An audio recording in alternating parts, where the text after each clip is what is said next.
Assalamu alaikum masoya na faɗin duniya gaba ɗaya. Ina masu son nishaɗi, farin ciki, ka sauka daga hawan jini kuma kana da shi ya kai 300 ne. Ku kasance da tashar Afuwa TV. Afuwa TV tasha ce da ke kawo muku nishaɗi, walwala da jin daɗi. Ku subscribing kana ku dana ƙararrawar sanarwa saboda zarar sun saka sababbin shirye-shiryen su za ku nan Afuwa TV. Afuwa TV. Ku sacin nan Afuwa TV a YouTube domin ku kalli nishaɗi. Wata magana ma ba sai na baku labari ba, na gode.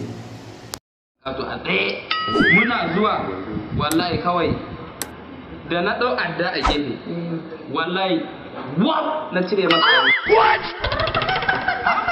Ba zan cire mai hannu ba?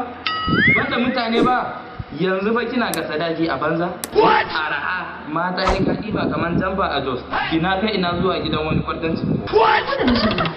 Hakan ma ba gidana ya ba. Gidan ka shiga za ka yi shi ke. Wallahi sai na fere shi, naman shi zan yi yadda kin ga ake kilishi, sai na yi kilishi da naman sa. Zai baki tsoro, ai tukunna ma. Da a ce wani dan iska ya shigo gidana, kilishi sai na yi da naman sa. Na rantse.